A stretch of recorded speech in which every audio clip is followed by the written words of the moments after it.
രാത്രിയിൽ ഞാൻ സംസാരിച്ച് നിർത്തിയത് അദർശനായ ദൈവത്തിന്റെ പ്രതിമയാണ് ക്രിസ്തു. ഈ ദിവസങ്ങൾ സംസാരിക്കുന്ന ദൈവവചന വെളിപ്പാടുകൾ നിങ്ങൾക്ക് എന്തെങ്കിലും സംശയങ്ങളുണ്ടെങ്കിൽ നിങ്ങൾ ദയവായിട്ട് അത് ക്ലിയർ ചെയ്യണം.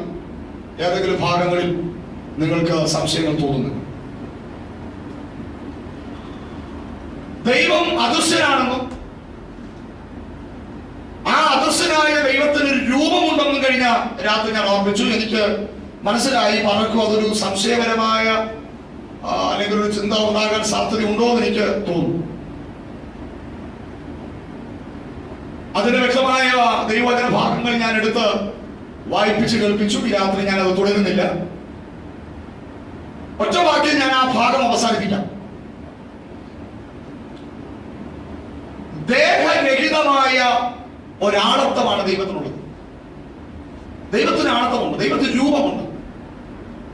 അവൻ കാണുന്നു, അവൻ കേൾക്കുന്നു, അവൻ അറിയുന്നു, അവൻ അനുദപിക്കുന്നു എന്നൊക്കെ പറയുന്നത് ആളത്വത്തിനെ പറ്റത്തുള്ളൂ. കാണാനും കേൾക്കാനും അനുദിക്കാനും ഒക്കെ.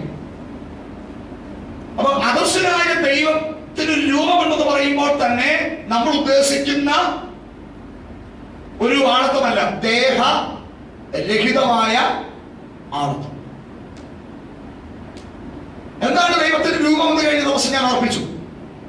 ദൈവത്തിന്റെ രൂപത്തെ കുറിച്ച് ദൈവജനത്തിൽ കോർത്തിണക്കി ഒറ്റ വാക്കിൽ പറഞ്ഞാൽ അവന്റെ ഡിവൈൻ നേച്ചറാണ്, ദൈവിക സ്വഭാവമാണ് അവന്റെ രൂപത്തെ വെളിപ്പെടുത്തുന്നത്.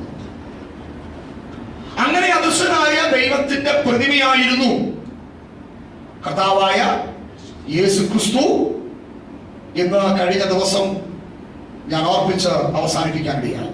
അവിടെ ഈ രാത്രി തുടങ്ങും. അപ്പൊ കർത്താവിന്റെ സ്വപ്നം ഇതാണ്, അതേ പ്രതിമയായി സഭ രൂപാന്തരപ്പെടണം. സ്നാനപ്പെട്ടവരാണ്, രക്ഷിക്കപ്പെട്ടവരാണ്, വീണ്ടും ജന്മം പ്രാപിച്ചവരാണ്, ഒക്കെ ശരിയാണ്. പക്ഷെ മറ്റൊരു പ്രോസസ്സിനും കൂടെ നടക്കണം. എന്താ? രൂപാന്തരം, transformation. Changed into the same image, അല്ലെങ്കിൽ Trafford into the same image. ഒരു വലിയ ചേഞ്ച്, ഒരു വലിയ ട്രാൻസ്ഫോമിംഗ് നമ്മൾ നടക്കുക. അതേ പ്രതിമയായി രൂപാന്തരപ്പെടുക. നിങ്ങൾക്ക് മനസ്സിലാകുന്നല്ലോ? ഒരാമേ പറഞ്ഞാട്ടെ. യഥാർത്ഥത്തിൽ കർത്താവിനെ അഭിഷേകം ചെയ്തൊരു ബൈബിൾ ടീച്ചറായിട്ടുള്ള പ്രവാചകനായിട്ട് കർത്താവിന്റെ പേര് തന്നിരിക്കുന്ന അഭിഷേകം ഒരു പ്രവാചക ദൗത്യ ശുശ്രൂഷ. അപ്പൊ അതുകൊണ്ട് ഒരു ആത്മീക ശുശ്രൂഷ കൂടെ ഇതിന്റെ കൂടെ ഒക്കെ ചെയ്തു പോകണമെന്ന് എന്റെ ആഗ്രഹം. പക്ഷെ പറഞ്ഞു വരുമ്പോഴത്തേക്ക് 9:15 ആയിത്തീരുന്നത്. അങ്ങനെ ആത്മീക ശുശ്രൂഷകളൊക്കെ ചെയ്യണമെന്നാണ് എന്റെ ഹൃദയത്തിന്റെ ആഗ്രഹവും. അത് ചെയ്താലേ എന്റെ ശുശ്രൂഷയെ കുറിച്ചുള്ള ദൈവിക പദ്ധതി പൂർണ്ണമാകുന്നതെന്നാണ് ഞാൻ മനസ്സിലാക്കുന്നത്. അതുകൊണ്ട് ഈ ദിവസങ്ങൾ ഇങ്ങനെ പോകട്ടെ. കർത്താവ് ഏതെങ്കിലുമൊക്കെ സെക്ഷനുകളിൽ അങ്ങനെ കൂടെ ഒക്കെ ഈ മിനിസ്ട്രി, ഈ ശുശ്രൂഷ പോകാൻ കർത്താവ് ഒരു ഡൈമെൻഷൻ തരും.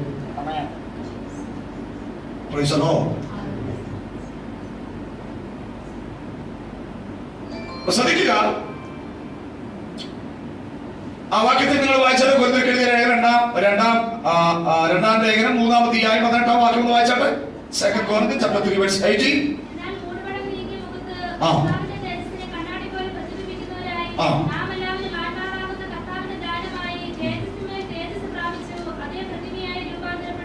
അതേ പ്രതിമയായി ഞാൻ കഴിഞ്ഞ ദിവസം ഓർപ്പിച്ച കർത്താവിന്റെ വരവിങ്കൽ കാഹള ശബ്ദത്തിന് സംഭവിക്കുന്ന ഒരു കാര്യമാണ് അത്. പക്ഷെ നമ്മൾ ആ ഭാഗത്തെ നമ്മുടെ വിഷയമായിട്ടൊന്ന് കണക്ട് ചെയ്യുക. അതേ പ്രതിമ, ആ വാക്കാണ് എന്നെ ചിന്തിപ്പിച്ചത്. അതേ പ്രതിമയായി രൂപാന്തരപ്പെടുക, അതേ പ്രതിമ. അപ്പൊ കഴിഞ്ഞ ദിവസം ഒരു പ്രതിമയെ കുറിച്ച് കർത്താവ് നമ്മളെ പഠിപ്പിച്ചു. ആരാണ് ആ പ്രതിമ? ആരാണ് ആ പ്രതിമ? ജീസസ് ക്രൈസ്റ്റ്, യേശു കർത്താവ്. എത്ര വർഷം പ്രതിമയായിട്ട് ഈ ഭൂമിയിൽ ഉണ്ടായിരുന്നു?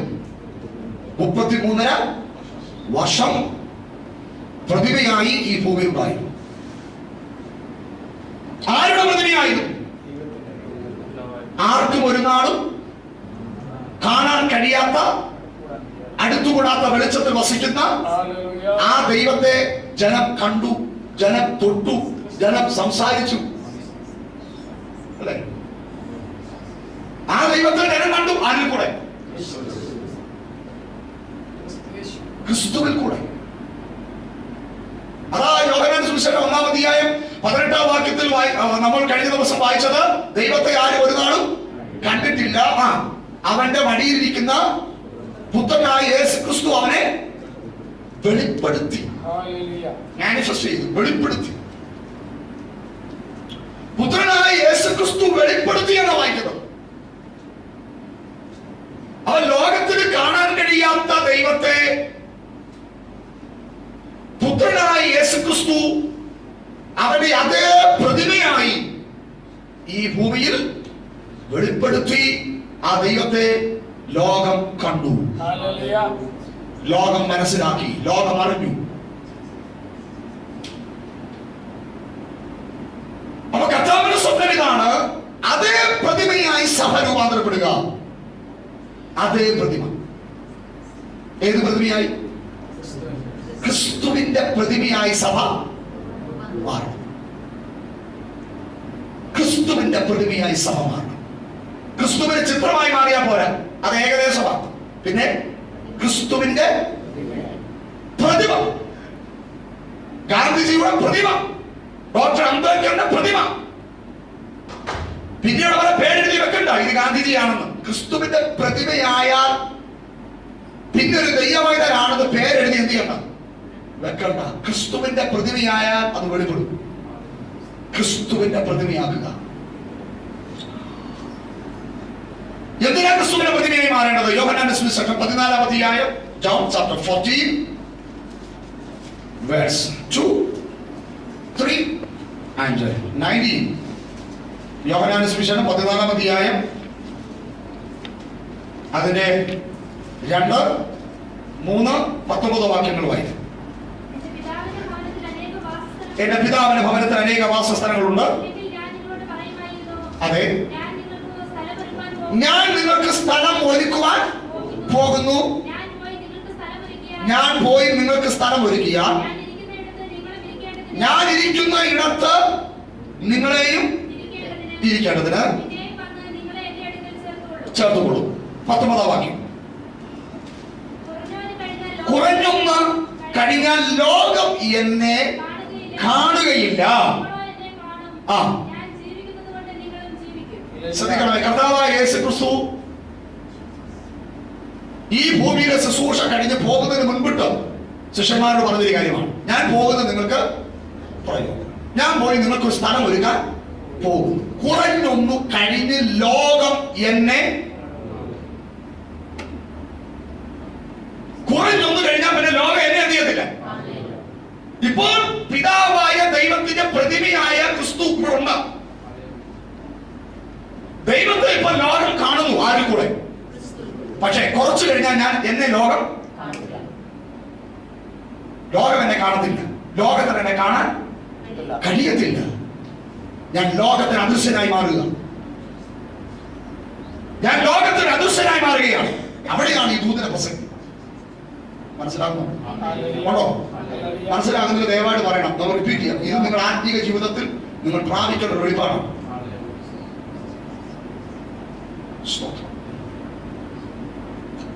കുറഞ്ഞൊന്നു കഴിഞ്ഞാൽ ലോകം എന്നെ കാണത്തില്ല. കർത്താവായ യേശു ക്രിസ്തുവിന്റെ ക്രൂശുമരണം, ഉയർപ്പ്, സ്വർഗ്ഗാരോഹണം. ലോകത്തിൽ ഇപ്പോൾ യേശു ക്രിസ്തു എന്താ?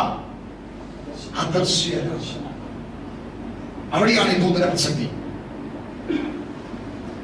ഒരിക്കൽ പിതാവായ ദൈവത്തെ പുത്രൻ വെളിപ്പെടുത്തിയെങ്കിൽ, അദൃശ്യനായ ദൈവത്തെ പുത്രൻ വെളിപ്പെടുത്തിയെങ്കിൽ, ഇപ്പോൾ അദൃശ്യനായ പുത്രനെ സഭ വെളിപ്പെടുത്തണം. പുസ്തകത്തിലേക്ക് വരുമ്പോൾ ജെനീസസ് ചാപ്റ്റർ 1 verse 26, 27, 28.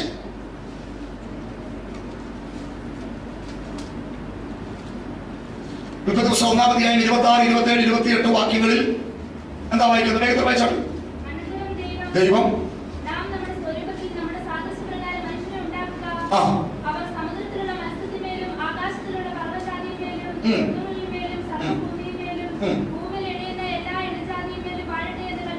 ഇങ്ങനെ ദൈവം തന്റെ സ്വരൂപത്തിൽ മനുഷ്യനെ സൃഷ്ടിച്ചു. ദൈവത്തിന്റെ സ്വരൂപത്തിൽ അവനെ സൃഷ്ടിച്ചു. ആണും പെണ്ണുമായി അവരെ സൃഷ്ടിച്ചു. ദൈവം അവരെ അനുഗ്രഹിച്ചു. സന്താനപുഷ്ടിയുള്ളവരായി പെരുകി ഭൂമിയിൽ നിറഞ്ഞ് അതിനെ അടക്കി സമുദ്രത്തിലെ മത്സ്യത്തിന്മേലും ആകാശത്തിലെ പർവ്വതാദിന്മേലും സകല ഭൂചര ജന്തുവിന്മേലും വാഴുവിലെന്ന് ദൈവം തന്റെ രൂപത്തിൽ ഏതനിൽ മനുഷ്യനെ സൃഷ്ടിച്ചു. ദൈവവചനം മുഴുവനായി പരിശോധിച്ചാൽ ഞാൻ കഴിഞ്ഞ ദിവസങ്ങളൊക്കെ ഓർപ്പിച്ചതുപോലെ നമ്മൾ ഉദ്ദേശിക്കുന്ന രൂപമല്ല ദൈവത്തിന്റെ. നമുക്ക് അങ്ങനെ ഒരു രൂപത്തെ ഇമാജിൻ ചെയ്യാൻ പറ്റില്ല. ഈ ഭൂമിയെയും ഭൂമിയിലുള്ള സകലത്തെയും വിളിച്ചു വരുത്താൻ ശക്തനായ ദൈവത്തിന് ഒരു രൂപം നമുക്ക് ഇമാജിൻ ചെയ്യാൻ പറ്റില്ല.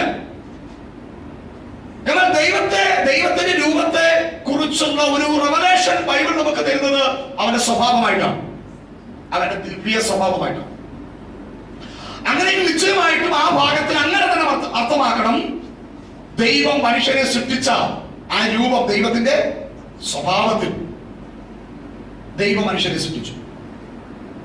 ദൈവത്തിന്റെ സ്വഭാവം, ദൈവത്തിന്റെ രൂപത്തിൽ ദൈവം മനുഷ്യനെ സൃഷ്ടിച്ചു. പക്ഷേ ഒറ്റവാക്കി പറയാം, ആ ഡിവൈൻ നേച്ചർ, ആ ദൈവിക രൂപം, ആ ദൈവിക സ്വഭാവം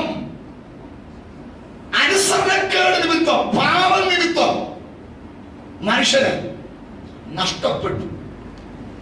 ആ നഷ്ടപ്പെട്ടതോടുകൂടെ ദൈവരൂപത്തിൽ കൂടെ കൈമാറിയ ദൈവിക അധികാരവും മനുഷ്യന് നഷ്ടപ്പെടുകയാണ്. ദൈവത്തിന്റെ രൂപത്താൽ സൃഷ്ടിച്ച മനുഷ്യനോട് ദൈവം പറയുന്നു, ഇതിനെ മുഴുവനും വാഴുവിൻ, സകലത്തെയും വാഴാനുള്ള ഒരു അധികാരം ദൈവം ആർക്ക് കൊടുത്തു? മനുഷ്യൻ. ഇവൻ പാപം നിമിത്തം എല്ലാവരും പാപം ചെയ്തു. ദൈവത്തിന്റെ തേജസ് പാപം നിമിത്തം ദൈവത്തിൽ നിന്ന് ലഭ്യമായ ദൈവികമായ ഒരു രൂപത മനുഷ്യരിൽ നിന്ന് നഷ്ടപ്പെട്ടു പോയത് നിമിത്തം അവരിൽ ലഭ്യമായ ദൈവിക അധികാരം എന്ത് ചെയ്യുക? നഷ്ടപ്പെടുകയാണ്. ശ്രദ്ധിക്കുക, ദൈവത്തിന്റെ രൂപത്തിൽ സൃഷ്ടിക്കപ്പെട്ട മനുഷ്യനെ പാപം മുഖാന്തരമായി, പാപം നിമിത്തമായി ആ ദൈവിക രൂപതയിൽ നിന്ന് അവനെ അകറ്റുമാറ്റുന്നു. ഇതാണ് പിശാചിന്റെ ഏറ്റവും വലിയ വെല്ലുവിളി. ആ ഡിവൈൻ നേച്ചർ നമ്മൾ എന്ത് ചെയ്യുക? നമ്മളൊരു പ്രതിമയായിട്ട് എന്ത് ചെയ്യരുത്? കേവലം ദൈവത്തിന് സൃഷ്ടിയായിട്ട് മാത്രം ഈ ഭൂമിയിൽ ജീവിച്ചോണം. അവന്റെ പ്രതിമയായിട്ട് മാറാതിരിക്കേണ്ടതിന് അവൻ കാണിക്കുന്ന മേഖലകൾ നാം തിരിച്ചറിയണം. യഥാർത്ഥത്തിൽ ഏതനിൽ സംഭവിച്ചത് എന്താ? ആദ്യ മനുഷ്യൻ പാപം ചെയ്തു നമ്മൾ പറയുന്നു. പാപം ചെയ്തു അല്ലെ? ഏക മനുഷ്യനാൽ പാപവും പാപത്താൽ മരണവും ലോകത്തിൽ കടന്നു. എന്താണ് അവർ ചെയ്ത പാപം? എന്താണ് അവർ ചെയ്ത പാപം? പാപം എന്ന് പറയുന്ന ഈ വാക്ക്, ഈ പാപത്തിന് നമ്മൾ കൊടുക്കുന്ന ലിസ്റ്റുകൾ എന്തൊക്കെയാണ്? ഏതൊരു പാപം ചെയ്തെന്ന് പറയുന്ന ആ പശ്ചാത്തലം നമ്മൾ എന്ന് പറയുന്ന യാതൊരു പാപങ്ങളും അതിനകത്ത് നടന്നിട്ടില്ല. നമ്മളിന്ന് പാപം എന്ന് പറഞ്ഞ കുറെ ലിസ്റ്റ് ഉണ്ടല്ലോ. ഇന്ന് ഒരു പാപത്തെ ലിസ്റ്റ് എഴുതാൻ പറഞ്ഞാൽ നിങ്ങൾ ലിസ്റ്റ് എഴുതും. പക്ഷെ നിങ്ങൾ എഴുതുന്ന ഒറ്റ പാപം പോലും അവർ എഴുതിയിട്ടില്ല. നമ്മൾ ചെറിയ പറയും അദ്ദേഹം പാപിയാണ്, അദ്ദേഹം പാപത്തിൽ വീണു. പാപത്തിൽ വീണെന്ന് പറയാൻ നമുക്കൊരു ലിസ്റ്റ് ഉണ്ട്. ആ ലിസ്റ്റ് ഒന്നും ഏതെങ്കിലും കാണുന്നില്ല. അവിടെ പാപം എന്ന് കർത്താവ് പരിശുദ്ധാത്മ പറയുന്നത് എന്താ? അനുസരണക്കേട്. അപ്പൊ അനുസരണക്കേട് എന്താ? അനുസരണക്കേട് പാപമാണ്. തിന്നരുതെന്ന് ദൈവം അവരോട് കൽപ്പിച്ചത് അവരെന്ത് ചെയ്തു?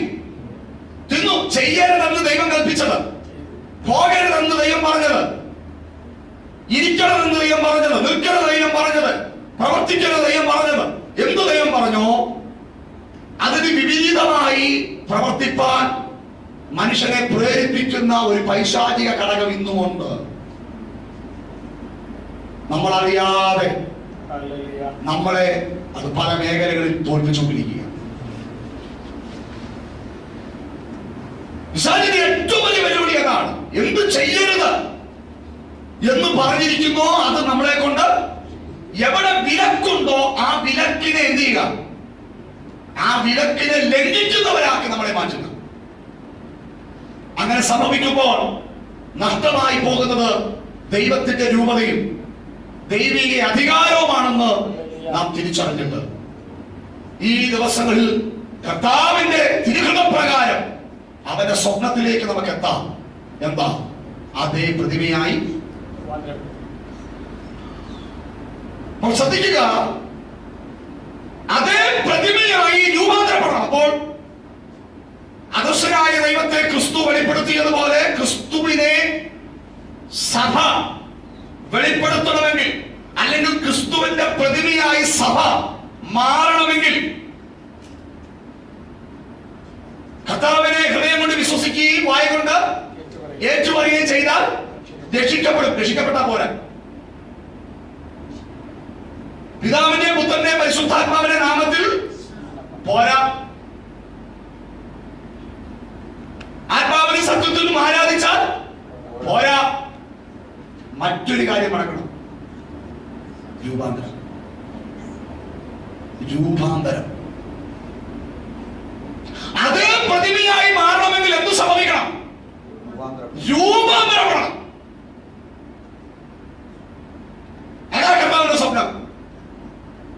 രക്ഷിക്കപ്പെട്ട് സ്നാനപ്പെട്ട് സത്യത്തിലും ആത്മാവിലും ആരാധിക്കുന്ന അടിസ്ഥാനപരമായ നിലവാരത്തിൽ നിന്നുകൊണ്ട് തന്നെ അതേ പ്രതിമയായി മാറാൻ ഒറ്റ പ്രോസസ് കർത്താവ് വന്നിരിക്കുന്നത്. ട്രാൻസ്ഫോർമേഷൻ, രൂപാന്തരം. ഇതെവിടെയാണ് നടക്കേണ്ടത്? ഇത് എവിടെയാണ് രൂപാന്തരം നടക്കേണ്ടത്? റോമാലേഖനം 12-ാം അധ്യായം 2-ാം വാക്യം. Romance chapter 12:2. ഈ ലോകത്തിന് അനുരൂപമാകാതെ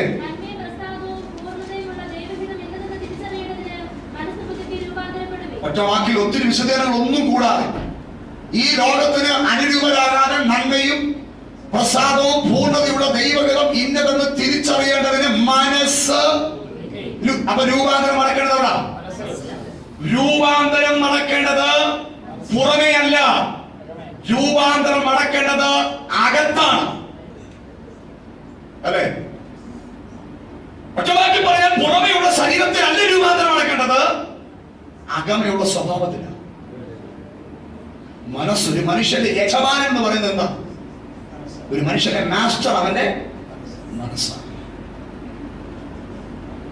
ദേഹം, ദേഹി, ആത്മാവ്. ദേഹി എന്ന് പറയുന്നത് മനസ്സ്. വികാരങ്ങളുടെയും ഇച്ഛകളുടെയും ചിന്തകളുടെയും ഉറവിടം മനസ്സ്. ഒരു മനുഷ്യന്റെ യജമാനൻ മനസ്സാണോ?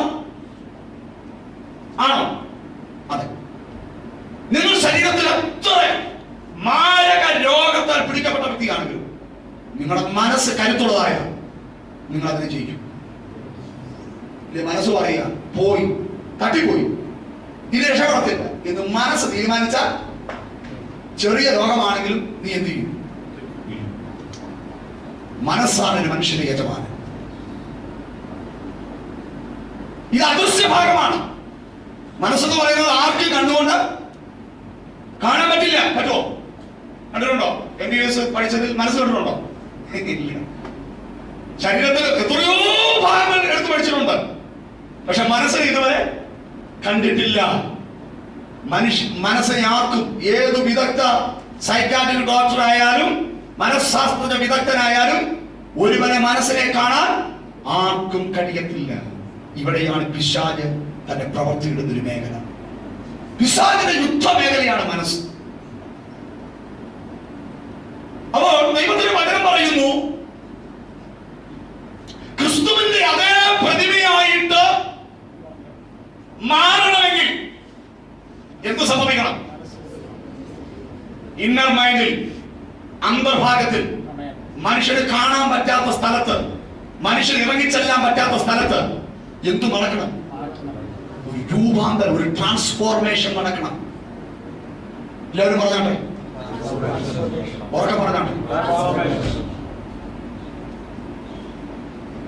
സ്തോത്രം. അതിൽ കൂടെ മാത്രമേ ക്രിസ്തുവിന്റെ പ്രതിമയായി സഭയ്ക്ക് എന്ത് ചെയ്യാൻ പറ്റുകയുള്ളൂ, മാറുവാൻ കഴിയുന്നു. ശ്രദ്ധിക്കണം, നമ്മുടെ ജീവിതത്തിൽ സംഭവിക്കുന്ന പല ഇൻസിഡന്റുകളും ഞാൻ കഴിഞ്ഞ ദിവസം നിങ്ങളെ ഓർപ്പിച്ചല്ലോ. ചിത്രമുണ്ടാകാൻ ബ്രഷ് മതി, പ്രതിമയുണ്ടാകണമെങ്കിൽ ബ്രഷ് കൊണ്ട് പ്രതിമ ഉണ്ടാകത്തില്ല. അതിനായുധമാണ് കൊത്തുളി കൊണ്ട്. കൊത്തുളി കൊണ്ട് ഭാഷ വരുത്തണം. അതൊരു പെയിൻഫുൾ പ്രോസസ് അല്ലേ? നമ്മുടെ ജീവിതത്തിൽ സംഭവിക്കുന്ന പല ഇൻസിഡന്റിന്റെയും അകത്ത് ഇങ്ങനൊരു ദൈവികതയുണ്ട്. ഇത് കാണാൻ പലപ്പോഴും നമ്മൾ തയ്യാറാകാതെ അതിനെ നമ്മൾ ഓമന പേരിട്ട് വിളിക്കും, പോരാട്ടം.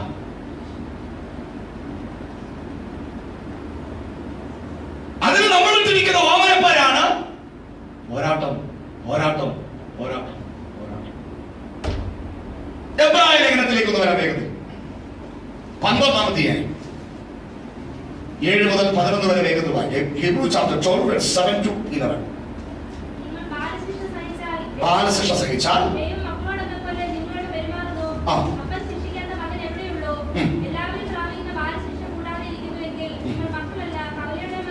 ബാലശിക്ഷ നിങ്ങൾക്ക് ലഭിക്കാതിരിക്കുന്നെങ്കിൽ നിങ്ങൾ എന്തല്ല, മക്കളല്ല. എന്ന് വെച്ചാൽ എന്താ? കൗരവ്യന്മാരെന്ന് വെച്ച് കഴിഞ്ഞാൽ ജാരസന്തതികൾ. അടുത്തത്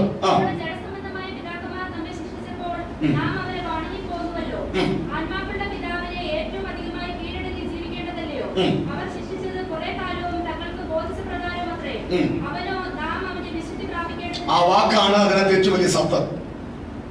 അവനോ നാം അവന്റെ വിശുദ്ധി പ്രാപിക്കേണ്ടതിന് ഗുണത്തിനായിട്ട് തന്നെ നമ്മെ സൃഷ്ടിക്കുന്നത്. ശ്രദ്ധിക്കണം, അതേ പ്രതിമയായി രൂപാന്തരപ്പെടണം.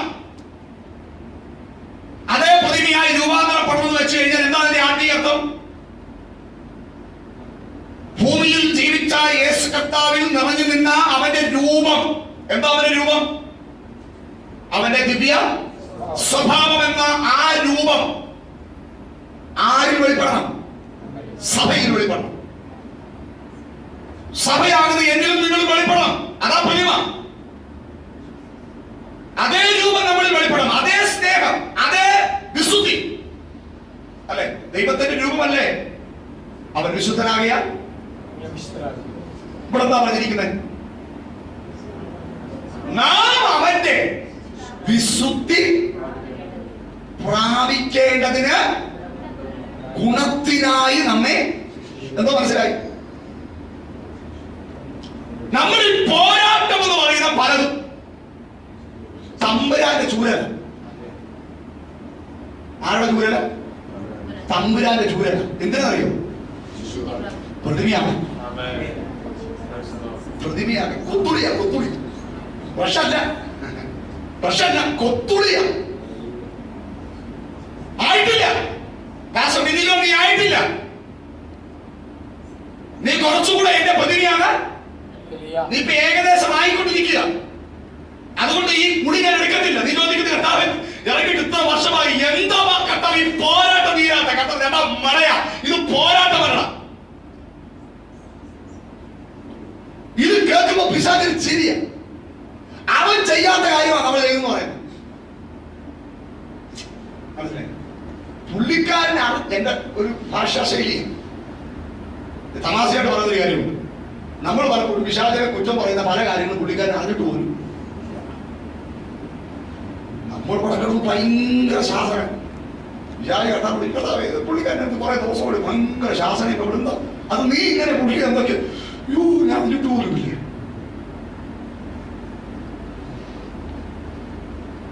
അവിടെയാണ് നമ്മുടെ പരാതി. നാം വിശുദ്ധി പ്രാപിക്കേണ്ടതിന് നമുക്കൊരു വിശുദ്ധിയുണ്ട്. അത് മതിയോ? അവന്റെ വിശുദ്ധി, അവന്റെ പ്രതിമയാകണോ? എന്തോ വേണം? അവന്റെ വിശുദ്ധി എന്നൊക്കെ പറഞ്ഞു കഴിഞ്ഞാൽ നമ്മൾ ഈ പറയുന്ന ഒന്നും അല്ല ദൈവമക്കളെ. ഈ എന്താ പറയുക, പ്രത്യേകിച്ച് കേരളത്തിലെ ബന്ധക്കോസാർക്ക് ഒരു വിശുദ്ധിയുണ്ട്. അതൊന്നും അല്ല ഞാൻ ഈ പ്രസംഗിക്കുന്നത്. ദൈവത്തിനൊരു വിശുദ്ധിയുണ്ട്.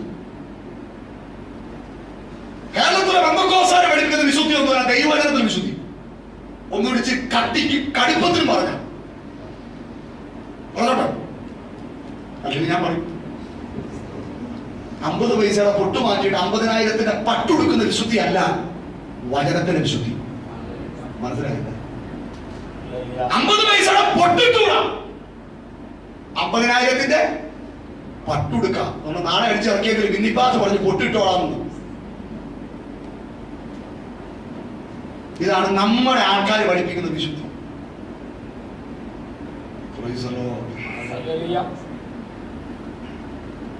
ശ്രദ്ധിക്കുക, ഞാൻ വിശുദ്ധരാകിയാൽ നിങ്ങളും വിശുദ്ധി വെളിപ്പെട്ടു വരേണ്ടത് മീശയിലല്ല, താടിയിലല്ല, ശരീരത്തിലല്ല. അതൊക്കെ ഇമ്പോർട്ടന്റ്. യോഗ്യമായ വസ്ത്രം ധരിക്കണം, യോഗ്യമായി നടക്കണം. പൗലോസിന്റെ ഭാഷ യോഗ്യമായി. ആ പദത്തിന് വളരെ പ്രാധാന്യമുണ്ട്. എന്താ യോഗ്യം? വിശുദ്ധി വെളിപ്പെട്ടു വരേണ്ടത് ജീവിതത്തിലാണ്.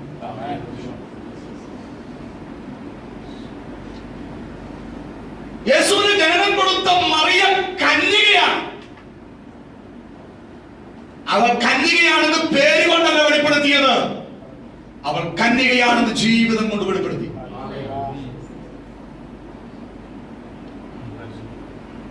അവൾ ജീവിതം കൊണ്ട് വിശുദ്ധിയെ വെളിപ്പെടുത്തുന്ന ഒരു തലമുറയെ കർത്താവിന് വേണ്ടിയത്. വിശുദ്ധിയെ തികച്ചുന്ന ഒരുക്കി പാടിയാലാകത്തില്ല.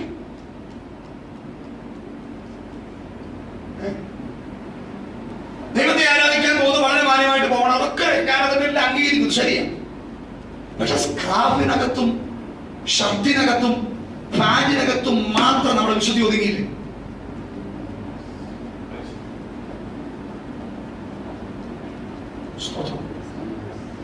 അതിൽ മാത്രം നമ്മുടെ പെന്തക്കോസ്തിലെ വിശുദ്ധി ഒതുങ്ങിയില്ലേ? സഹോദരന്മാരെ, നിങ്ങൾ എല്ലാ ദിവസവും വെള്ള ഷർട്ടിട്ടോട് പോകും, നല്ല കാര്യം, നല്ലതാ. കാര്യം ഇതൊക്കെ അല്ലെങ്കിൽ കുറച്ച് ഡാർക്ക്നെസ് ഒരാഴ്ച ഇട്ടാലും ചെടി പിടിച്ചാൽ അറിയത്തില്ല, വാഴ എടുത്താലേ അറിയുള്ളൂ. പക്ഷെ വെള്ളയാണെങ്കിൽ ഒറ്റ ദിവസം കൊണ്ട് എന്ത് ചെയ്യാം? നല്ല രീതിയിലുള്ള ശരീരത്തിന് ആരോഗ്യത്തിനാണ്. നിങ്ങൾ വെള്ളം പാലിക്കൊണ്ട് പോകും. സഹോദരിമാരെ, നിങ്ങൾ ഡ്യൂട്ടിക്ക് പോകുമ്പോഴും സ്കാർഫ് കെട്ടിക്കൊണ്ട് പോകും. വെള്ള സ്കാർഫോ വെള്ള സാരി കൊടുത്തോളൂ, അത് വിഷയം. ഇതൊന്നും അല്ല മാനദണ്ഡം എന്ന് നോക്കണം. മാനദണ്ഡം ജീവിതത്തിലാണ് വരുന്നത്. അവിടെ ശൂന്യമായിട്ട് പുറമേ പ്രകടനങ്ങൾ കാണിച്ചത് കൊണ്ട് തമ്പുരാൻ അംഗീകാരവും കയ്യടിയും കിട്ടത്തില്ല. പിന്നെ നമ്മൾ കേരളത്തിൽ ജനിച്ചവരാകുകയാണ്. പല കാര്യങ്ങളും നമ്മൾ ഉദ്ദേശിക്കുന്നതും ആഗ്രഹിക്കുന്ന പോലെ എന്റെ ചർച്ചയുടെ നിയമം എനിക്ക് മാറ്റാൻ പറ്റില്ല. അവര് പറയുന്ന പോലെ ഞാൻ എന്ത് ചെയ്തേ പറ്റൂ? ചെയ്തേ പറ്റൂ, അനുസരിച്ചേ പറ്റൂ, അനുസരിച്ചു. ശ്രദ്ധിക്കണം, അവന്റെ വിശുദ്ധി പ്രാപിക്കേണ്ടതിന് ഗുണത്തിനായി തന്നെ അവൻ എന്ത് ചെയ്തു? നമ്മുടെ ജീവിതത്തിൽ വരുന്ന പല പ്രതിസന്ധികളും, ഞെരുക്കങ്ങൾ, ജോലി നഷ്ടപ്പെടുന്നത്, കുടുംബത്തിനകത്ത് പ്രയാസങ്ങൾ, പല വിഷയങ്ങളും നമ്മൾ പ്രതീക്ഷിക്കാതെ കയറി വരുന്നത്, ദൈവമക്കളെ, പോരാട്ടം എന്ന വെളിപ്പാടിന് അപ്പുറേക്കാൾ കർത്താവിന്റെ ചൂരനാണെന്ന് മനസ്സിലാക്കാൻ ഒരു വെളിപ്പാട് നമ്മൾ അകത്ത് കിട്ടിയാൽ ജയിച്ചു. ജയിച്ചു. അങ്ങനെ ഒരു വെളിപ്പാട് കിട്ടിയവൻ അവിടെ മുതൽ വിജയം പ്രാപിക്കുക. അവന് മാത്രമേ ഒന്നുകൂടെ അവനെ തന്നെ പരിശോധിക്കാൻ. ആവർത്തന പുസ്തകം 32-ാം അധ്യായം 11-ാം വാക്യത്തിൽ വളരെ വളരെ ചിന്താവിഷയമായിരുന്നു. അവിടെ വായിക്കുന്നു ഇങ്ങനെയാണ്: കഴുകൻ തന്റെ കൂടനക്കി, കഴുകൻ തന്റെ കൂട് അനക്കി കുഞ്ഞുങ്ങൾക്ക് മീതെ പറക്കും പോലെ താൻ ചിറക് വിരിച്ച് അവരെ എടുത്ത് 2 മണിക്കൂർ വേണമെന്ന് പറയാം. 2 മണിക്കൂർ. കഴുകൻ കുഞ്ഞ് നീര് താഴെ. ആരാണ് ഈ കഴുകൻ? ഇസ്രായേലിന്റെ പരിപാലകൻ. ആരാണ് ഈ കുഞ്ഞുങ്ങൾ? ഇസ്രായേൽ നാം ഓരോരുത്തരും. കഴുകന്റെ കൂട് കണ്ടിട്ടുണ്ടോ? ഏറ്റവും ഉയരത്തിൽ കൂട് വെക്കുന്ന ഒരു പക്ഷിയാണെന്ത്? കഴുകൻ. കഴുകന്റെ കൂട് ഏകദേശം 3 ലെയറാണ്. അകത്തെ ലെയർ പഞ്ഞി, രണ്ടാമത്തെ ലെയർ ചകിരി, മൂന്നാമത്തെ ലെയർ ചില്ലിക്കൊമ്പ്. ഇങ്ങനെ കൂടുണ്ടാക്കും. കൂടുണ്ടാക്കിയിട്ട് ഈ കൂട്ടിനകത്ത് ഈ തള്ളക്കടികൾ എന്തിടും? മുട്ടയിടും. ആ ഒറ്റ വാക്കിനകത്തുണ്ട് ദൈവത്തിന്റെ കരുതൽ. മുട്ടയിട്ടിട്ടല്ല കൂടുണ്ടാക്കുന്നത്, കൂടുണ്ടാക്കിയിട്ടാ മുട്ടയിടുന്നത്. നിന്നെ ജനിപ്പിക്കുന്നതിന് മുൻപേ നിനക്ക് വേണ്ടിയ കൂട് ദൈവം ഒരുക്കിയിട്ടുണ്ട്. അതുകൊണ്ട് വചനത്തിൽ പൗലോസ് പറഞ്ഞ ദൈവം തന്നെ സ്നേഹിക്കുന്നവർക്ക് വേണ്ടി ഒരുക്കിയിട്ടുള്ളത്. ഒരുക്കാമെന്നല്ല, ഈ വെളിപ്പാടകത്ത് കയറിയ നിന്റെ പിരിമുറുക്കവും ടെൻഷനും ഒക്കെ ഈ രാത്രി അഴിയും. അതിൽ കൊണ്ടുണ്ടാക്കുന്ന ബിപിയും അതിൽ കൊണ്ടുണ്ടാക്കുന്ന നെഞ്ചുവേദനയും ഒക്കെ ഈ രാത്രി പൊട്ടിമാറും. നിനക്ക് വേണ്ടി ഒരുക്കിയിട്ടുള്ളത്. ഒരാമേ പറഞ്ഞാട്ടെ. എല്ലാവർക്കും വേണ്ടി ദൈവം ഒരുക്കുന്നത് ഒരുപാടല്ല, പക്ഷെ ഒരു കാര്യം ഉറപ്പാ, എല്ലാവർക്കും വേണ്ടി ദൈവം ഒരുക്കിയിട്ടുണ്ട്. ഞാൻ എന്ന വ്യക്തി ജനിക്കുന്നതിന് മുൻപിട്ട് എത്ര ആയുസ് വരെ ഭൂമിയിൽ ജീവിക്കുമെന്ന് എന്നെ ജനിപ്പിച്ച മാതാവിന് അറിയത്തില്ല, എന്നാൽ കർത്താവിന് അറിയാം. ഈ ആയുസ്സിനുള്ളിൽ എനിക്ക് എന്തൊക്കെ വേണമെന്ന് അവന് നന്നായിട്ട് അറിയാം. ആ കർത്താവ് അതൊക്കെ എനിക്ക് വേണ്ടി കരുതി വെച്ചിട്ടാ എന്നെ ജനിപ്പിച്ചേ. കൂടുണ്ടാക്കിയിട്ട തള്ള മുട്ടയിട്ടെ. നാളെ എന്താ കുഞ്ഞുങ്ങളുടെ വിഷയം? എന്താ ഭവനത്തിന്റെ പണി? എന്താ? ദൈവമക്കളെ, ഒരു കാര്യം ഞാൻ പറയും, നിങ്ങൾക്ക് ലഭിക്കുന്ന സാലറിയും നിങ്ങളുടെ മുമ്പിലുള്ള പ്രതിസന്ധിയുടെ മലയും തമ്മിൽ നിങ്ങൾ കമ്പയർ ചെയ്യരുത്. നെഞ്ചുവേദന ജീവിതത്തിൽ മാറത്തില്ല. തിരുവി നടക്കുന്നത്. സാലറി 2200, കടം 15 ലക്ഷം. എത്ര നാൾ ജോലി കാൽക്കുലേറ്റ് ചെയ്യണം? വിട്ടുകൂട്. നന്നായി കൈകാര്യം ചെയ്യാൻ കഴിയുന്നവൻ വിശ്വസ്തൻ.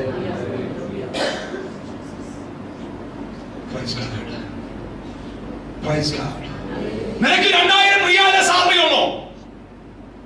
മതി. 20,000 റിയാൽ സാലറി കിട്ടുന്നവരെക്കാളും നിന്നെ മണത്താൻ എന്റെ ദൈവം വിശ്വസന. അതെങ്ങനെയാ? നൂലെ കെട്ടി ഇറക്കുമോ? നൂലെ കെട്ടി ഇറക്കാൻ എന്റെ ദൈവം വിശ്വസന. അനുഭവം ഉണ്ട് പ്രസംഗിക്കാൻ. സാമ്പത്തിക വിഷയത്തിൽ ഞാൻ ഭാരപ്പെടാറില്ല, ചിന്തിക്കാറില്ല, അതിനുവേണ്ടി ഓടാറില്ല, സമയമെടുക്കാറില്ല, അതിനുവേണ്ടി പ്രസംഗിക്കാറില്ല, അതിനുവേണ്ടി ആരും സോപ്പിടാറില്ല, അതിനുവേണ്ടി സ്വന്തം പറയാറുമില്ല. പക്ഷെ കർത്താവ് നടത്തുന്നു. കർത്താവിനോട് പറഞ്ഞ ഒറ്റ കാര്യമാണ്, ദൈവ്യാഗ്രഹത്തിൽ നീ പിടിക്കപ്പെടാതിരുന്ന അവസാനത്തോളം നിൽക്കും. ദൈവമക്കളെ, വചനം പഠിച്ചു നോക്കുക. അതിൽ പിടിക്കപ്പെട്ട ഒന്നിന് കയറിയിട്ടില്ല, അല്ലെ? ദാവീദ് മറ്റൊരു രീതിയിൽ പാപം ചെയ്തു. അതുകൊണ്ട് ആ രീതി പാപം ചെയ്യാനാണ് ചിന്തിച്ചേക്കുന്നത്. വേറെ രീതിയിൽ പാപം ചെയ്തു, പക്ഷെ പുള്ളിക്കാരും യൂദയെ നോക്ക്, അനന്യാസിനെ നോക്ക്, സഫീറെ നോക്ക്, ആഖാനെ നോക്ക്, ഗേഗസിനെ നോക്ക്, ഇവനൊന്നും കയറിയില്ല. കേരളത്തില്ല. കാര്യം അതാണ് ഈ സംഭവം.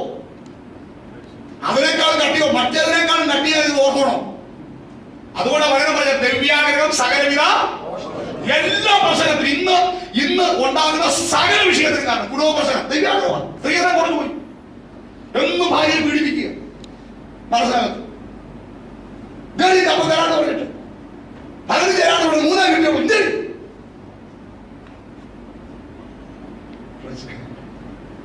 ദിവ്യാഗ്രഹം സകലവിധ ദോഷത്തിന് കാരണം.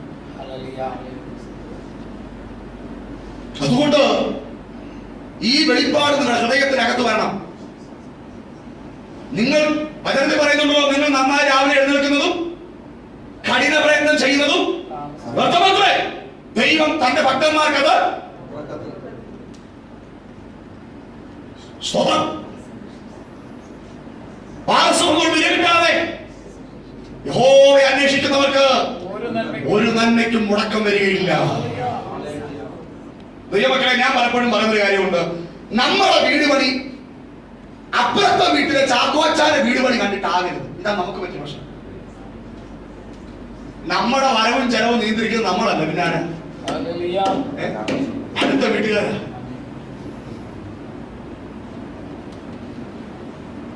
അച്ഛാ അവരാണ് വലിയ ഫ്രിഡ്ജ് മേടിച്ചു, ഡബിൾ ഡോർ ഫ്രിഡ്ജ് മേടിച്ചു.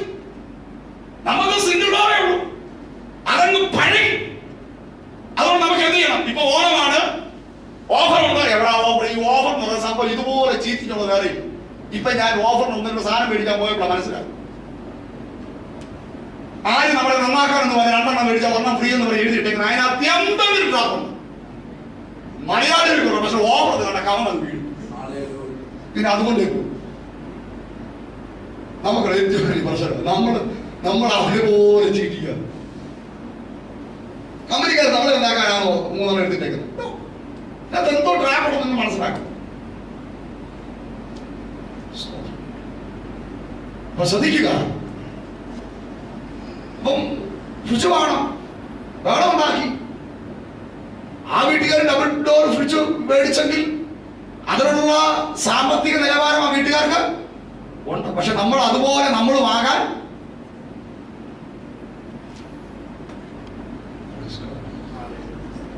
നമ്മുടെ കുഞ്ഞുങ്ങളുടെ വിദ്യാഭ്യാസം അടുത്ത കുഞ്ഞുങ്ങളുടെ വിദ്യാഭ്യാസം നോക്കിയാകില്ല. അവരെ വിട്ട് അതേ കോഴ്സിന് എന്റെ കുഞ്ഞിന് പോകണം, അതാകരുത്. നിന്റെ കുഞ്ഞിന്റെ കപ്പാസിറ്റി ആദ്യം നോക്കുക. നമ്മളത് ചെയ്യത്തില്ല. നമ്മൾ മറ്റുള്ളവർ പോയെങ്കിൽ അതേ കോഴ്സിന് നമ്മുടെ കൊച്ചിനെ എന്ത് ചെയ്യും? വിടും. ഇപ്പൊ MBBS പഠിക്കാൻ കഴിവുള്ള ഒരു കുഞ്ഞ് MBBS പോട്ടെ, അല്ല അത് എഞ്ചിനീയറിംഗ് പഠിക്കാനേ കഴിവുള്ളെങ്കിൽ അത് നമ്മൾ എന്ത് ചെയ്തറിയോ? എഞ്ചിനീയറിംഗ് പഠിക്കാൻ പോലും കഴിവില്ലാത്തതിനെ എങ്ങോട്ട് വിടും? MBBS വിടും. എന്നിട്ട് പറയും ഭാഷയെ പ്രാർത്ഥിക്കണേ, എഴുതി ഒരു സബ്ജക്ട് പോലും കിട്ടി. വിട്ടപ്പോഴേ അറിയും. ആരുടെ അസൂയ നീ പറയുന്നത്? ഇവിടെ മനുഷ്യന് സ്വന്തം കാര്യം നോക്കാൻ സമയമില്ലായിരിക്കപ്പെടാം. സ്വന്തം കാര്യം നോക്കാൻ സമയമില്ലാതിരിക്കപ്പെടാം. എന്തിരുന്ന് പിന്നെ പറഞ്ഞേ അതിനെ അതിനായിട്ട് പഠിക്കാനുള്ള കഴിവ്, അല്ലെങ്കിൽ അതിന് ജനറേഷനുള്ള കഴിവ് നോക്കും. നമ്മൾ പൊക്കി പിടിച്ച് അതിനെ ഐക്യൊന്നും പറഞ്ഞുകൊണ്ട് വിട്ടൊന്നും രക്ഷപ്പെടും. ഒരു കാര്യം ഞാൻ പറയാം, നിന്റെ തലമുറയ്ക്ക് വേണ്ടി ദൈവം കൊടുക്കുന്ന വിദ്യാഭ്യാസത്തിൽ കൂടെ നീ ചിന്തിക്കുന്നതിനേക്കാൾ അപ്പുറം ഫ്യൂച്ചർ തുറക്കാൻ ദൈവം വിശ്വാസം. കൂട്ടിനകത്ത് മുട്ട കിട്ടു, ആ മുട്ട വിരിഞ്ഞു. കണികൻ കുഞ്ഞുങ്ങളാണ്. എല്ലാ ദിവസവും ഈ കണികൻ പുറത്തുപോയി ആവശ്യമായത് അകത്തു കൊണ്ടുവന്ന് വായി വെച്ചു കൊടുക്കും.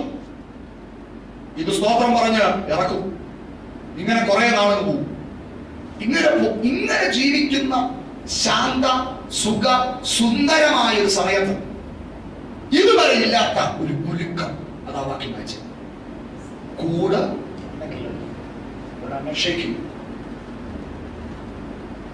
ഈ കുലുക്കത്തിൽ എന്താ സംഭവിക്കുന്നത് അറിയോ? ഈ കുലുക്കത്തിൽ സംഭവിക്കുന്നത് ഈ കൂടങ്ങ് പൊളിയും. അകത്തിരിക്കുന്ന കുഞ്ഞെവിടെ? അതാ വയ്ക്കുന്നത്. കുഞ്ഞിന്റെ മീതെ അപ്പൊ താഴെയാണ് കുഞ്ഞ് താഴോട്ട് പോവുക. ഇതിനെയാണ് നമ്മൾ പോരാട്ടം എന്ന് പറയുന്നത്.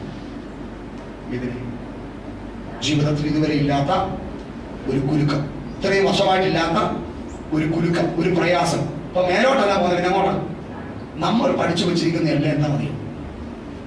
നമ്മൾ പഠിച്ചു വെച്ചിരിക്കുന്ന എല്ലാം മേളിൽ നിന്ന് താഴോട്ട് വരുന്ന എല്ലാം പൈശാചികവും, താഴേത് മേപ്പോട്ട് പോകുന്നതെല്ലാം. ഇവിടെ സംഭവിക്കുന്നത് താഴേത് മേപ്പോട്ടല്ല, മേളിത്. അങ്ങനെയൊക്കെ നിശ്ചയമായിട്ട് ഇത് പൈശാചികം. എന്താ യഥാർത്ഥം ഇവിടെ സംഭവിച്ചത്? പിശാച് കുലുക്കിയതാണ്? അല്ല, പിന്നെ മുട്ടയിട്ട് ജനിപ്പിച്ച കഴുകന്റെ പരിപാടിയാണ്. എന്തിനാ കഴുകൻ എങ്ങനെ ചെയ്ത്? മനസാക്ഷി ഇല്ലാത്തതുകൊണ്ടാണ്. കഴുകൻ എങ്ങനെ ചെയ്തതിന് പിന്നിൽ ഒറ്റ ഉദ്ദേശവും. കഴുകൻ പറയും, ഞാൻ ജനിപ്പിച്ച എന്റെ കുഞ്ഞുങ്ങളാണ്, എനിക്ക് ആഗ്രഹമുണ്ട് എന്നെ പോലാവും, എന്നെ പോലെ തുറക്കണം, എന്നെ പോലെ ചിറകടിക്കണം, എന്നെ പോലെ പറ ഉയരണം. ഇതെന്റെ സ്വപ്നമാണ്. അതിന് ഞാൻ ചിലപ്പോൾ ശിക്ഷിക്കും, ഞാൻ ചിലപ്പോൾ കൂട് പൊളിക്കും, ഞാൻ ചിലപ്പോൾ താഴോട്ട് കൊണ്ടുപോകും, ഞാൻ ചിലപ്പോൾ രോഗത്തിന് വിട്ടുകൊടുക്കും, ഞാൻ ചിലപ്പോൾ ഞെരുക്കത്തിന് വിട്ടുകൊടുക്കും, ചിലപ്പോൾ പാസങ്ങൾ ജോലിയില്ലാതെ ഭാരപ്പെടും, ചില വിഷയങ്ങളിൽ കൂടെ കടന്നു പോകും. അതിന്റെ പിൻപിലൊക്കെ ദൈവത്തിന്റെ പദ്ധതിയെ തിരിച്ചറിയാൻ നമ്മുടെ കണ്ണുകൾ തുറക്കട്ടെ. കഴുകൻ കുഞ്ഞുങ്ങൾ താഴോട്ട്, മീതെ ആരാ? ശ്രദ്ധിക്കണം, എത്ര താഴോട്ട് പോയാൽ മീതെ ഒരു കഴുകനുണ്ട്. അതുകൊണ്ട് പ്രതിസന്ധികൾ വരുമ്പോൾ താഴോട്ട് നോക്കുന്ന നോട്ടം അവസാനിപ്പിച്ചിട്ട് ഒരു നിമിഷം നമ്മുടെ ദൃഷ്ടി എങ്ങോട്ടാകണം? ആകാശത്തെയും ഭൂമിയെയും ഉണ്ടാക്കി യഹോവയിലേക്ക് ഉയർത്തിയ നിങ്ങൾക്ക് മനസ്സിലാക്കാൻ പറ്റും ഇത് ദൈവത്തിന്റെ പദ്ധതിയാണ്. പലപ്പോഴും അതിന് നമ്മൾ തയ്യാറാകുന്നില്ല, അതിന് നാം മനസ്സ് വെക്കുന്നില്ല. ഉയരത്തിലേക്ക് നോക്കാൻ നമുക്ക് സമയമില്ല. അങ്ങനെ നാം സമയങ്ങളെ വേർതിരിച്ചാൽ ഒരു കാഴ്ച കാണാം. എന്തെന്നറിയാമോ? കണ്ണിമ വെട്ടാതെ ആ തള്ളക്കടികൾ നമ്മുടെ ആ പോക്കിനെ ഇങ്ങനെ സൂക്ഷ്മം വീക്ഷിച്ച് നമ്മുടെ മീതെ ഇങ്ങനെ പറക്കുന്ന ഒരു കഴുകന്റെ കരുതൽ നമുക്ക് കാണാൻ പറ്റും. എത്ര പേർ വിശ്വസിക്കുന്ന രാത്രി? ജീവിതത്തിൽ ഏത് പ്രതിസന്ധി നിങ്ങളുടെ ജീവിതത്തിൽ വരട്ടെ, ഇപ്പോൾ ഈ കുഞ്ഞുങ്ങൾ പറയുക, കത്തയോ ഓ ഞങ്ങൾ അവസാനിക്കും, ഞങ്ങളുടെ ജീവിതം അവസാനിക്കുന്നു, കാരണം കൂടടങ്ങിപ്പോയി. ഒറ്റവാക്കി പറഞ്ഞിപ്പോ മേലും പിടിയില്ല. അതൊക്കെ ലൈവിൽ വരുന്നവരെ അതിന്റെ വേദന അറിയത്തുള്ളൂ.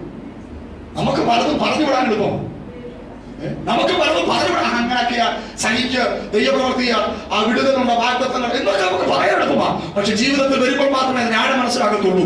മുകളിൽ പിടുത്തമില്ല, താഴെ പിടുത്തമില്ല. നോക്ക്, താഴോട്ട് നോക്കുമ്പോൾ കരിങ്കൽ പാറകൾ, താഴോട്ട് നോക്കുമ്പോൾ കരിങ്കൽ പാറകൾ.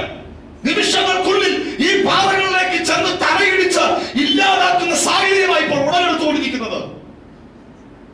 എന്നാൽ ഈ രാത്രിയിൽ ദൈവത്തിന്റെ പരിശുദ്ധാത്മ പറയുന്നു, ആരും നിനക്ക് സഹായമില്ല എന്ന് തോന്നുന്ന നിന്റെ ജീവിത പ്രതികൂല സാഹചര്യങ്ങളിലും നിനക്ക് റെക്കമെന്റ് ചെയ്യാൻ, നിന്നെ ഒന്ന് കരപിടിക്കാൻ, നിന്നെ ഒന്ന് പിടിച്ചുയർത്താൻ ആരും നിനക്കില്ലാതിരിക്കും തോന്നുമ്പോഴും ഈ രാത്രി ഹൃദയത്തിന്റെ കണ്ണുകളെ ഉയരത്തിലേക്ക് ഉയർത്തി നോക്കുവാൻ നിനക്ക് കഴിയുമെങ്കിൽ നിനക്കൊരു കാഴ്ച കാണുവാൻ കഴിയും. നിന്നെ ജനിപ്പിച്ച, നിന്നെ വീണ്ടെടുത്ത, നിന്നെ പിടിച്ചു വാതിരിച്ച ഇതാ കഴുകൻ നിനക്ക് മീതെ പറക്കുന്നു. അവന്റെ ദൃഷ്ടി നിന്റെ മേലുണ്ട്. മുടിഞ്ഞു പോകത്തില്ല, നീ നഷ്ടപ്പെട്ടു പോകത്തില്ല. അവിടെ വായിക്കുന്നത് എങ്ങനെയാ? ഗുണത്തിനായിട്ട് സൃഷ്ടിക്കുന്നത്. ഗുണത്തിനായിട്ട് സൃഷ്ടിക്കുന്നത്, ഒരു അനുഗ്രഹത്തിനായിട്ട് സൃഷ്ടിക്കുന്നത്, ഒരു നന്മയ്ക്കായിട്ട് സൃഷ്ടിക്കുന്നത്.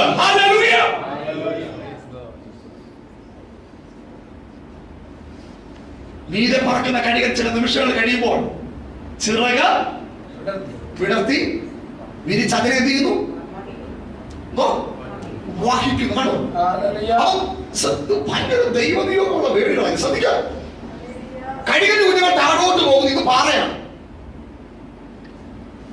മുകളിലാകാൻ തള്ളക്കഴുകൻ കുഞ്ഞുങ്ങൾ ഇപ്പോൾ പറയുന്നു തീർന്നു, എല്ലാം അവസാനിച്ചു, ഇവിടെ കൊണ്ടെല്ലാം തീരുക. ഇങ്ങനെ പറഞ്ഞ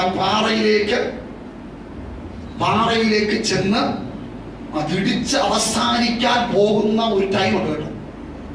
ആ ടൈമിൽ ഒരു സംഭവം നടക്കും.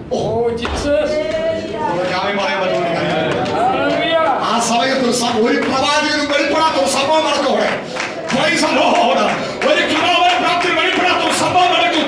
എന്താ സംഭവം? മീതെ പറക്കുന്ന കഴുകൻ അവ സെക്കൻഡുകൾക്കുള്ളിൽ മീരയുടെ പറക്കൽ അവസാനിപ്പിച്ചിട്ട് ഇതാ ആ കഴുകന്റെ അവൻ അടിയിലേക്ക് കയറി ഇതിനെ വഹിക്കുകയാ.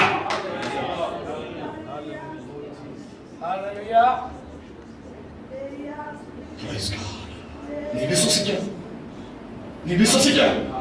നിന്റെ ജീവിതം അങ്ങനെ അവസാനിക്കാനുള്ളതല്ല, നിന്നെ സൃഷ്ടിക്കുന്ന ഗുണത്തിനായിട്ടാ. എന്നിട്ട് ചിറക് വിരിച്ച് അതിനെ വഹിച്ച് അതിനെ പൊക്കിയെടുത്ത് വീണ്ടും ഉയരത്തിലേക്ക് എന്ത് ചെയ്യുക? പറന്നിട്ട് അവിടെ ചെന്നിട്ട് വീണ്ടും എന്ത് ചെയ്യും?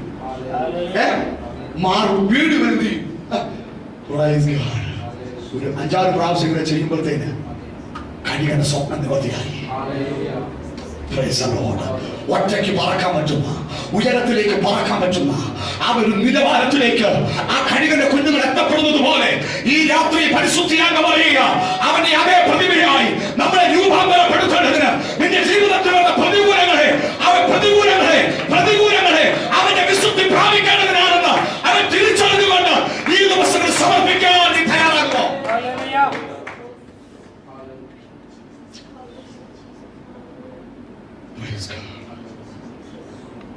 എന്നെ പ്രതിമയാക്കുവാൻ എന്റെ ജോലി നഷ്ടപ്പെട്ടത് ഒരു കൊത്തുള്ളിയ.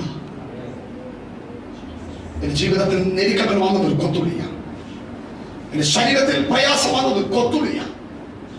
ഈ പ്രയാസത്തിൽ കൂടെ, ഈ രോഗത്തിൽ കൂടെ, ഈ കടഭാരത്തിൽ കൂടെ, ഈ ഞെരുക്കത്തിൽ കൂടെ, ഈ ഒറ്റപ്പെടുത്തൽ കൂടെ എന്നെ പഴുതെടുത്ത് അവൻ പ്രതിമയാക്കി ക്രിസ്തുവിനെ വെളിപ്പെടുത്തുവാൻ എന്നെ നിലനിർത്തുമെന്നവൻ വിശ്വസിക്കുന്നു. Praise the Lord. ഈ രാത്രിയിൽ പരിശുദ്ധാത്മാവ് ഭാഗം പറഞ്ഞ് അവസാനിപ്പിക്കുകയാണ്. ക്രിസ്തുവിന്റെ പ്രതിമയാകുവാൻ രൂപാന്തരത്തിലേക്ക് നമുക്ക് പോകണം. ഒരുപക്ഷെ ആ രൂപാന്തരം ഇതുപോലെയുള്ള പ്രതിസന്ധിയിൽ കൂടെ ആയിരിക്കാം നമ്മൾ നടക്കുന്നത്, അല്ലെ? എന്റെയൊക്കെ ജീവിതത്തിൽ രൂപാന്തരം വന്നത് പ്രശ്നങ്ങളിൽ കൂടെ, തകർച്ചയിൽ കൂടെ എനിക്ക് രൂപാന്തരം സംഭവിച്ചത്. ആ നിലകാര്യങ്ങളായിരിക്കാം ദൈവം നമ്മുടെ ജീവിതത്തിൽ കൊണ്ടുവരുന്നത്. അതിനെ ആ നിലവിൽ മനസ്സിലാക്കുവാൻ നമ്മുടെ കണ്ണുകളെ തുറക്കാം, സമർപ്പിക്കാം. എല്ലാ കണ്ണുകളും അടച്ചാൽ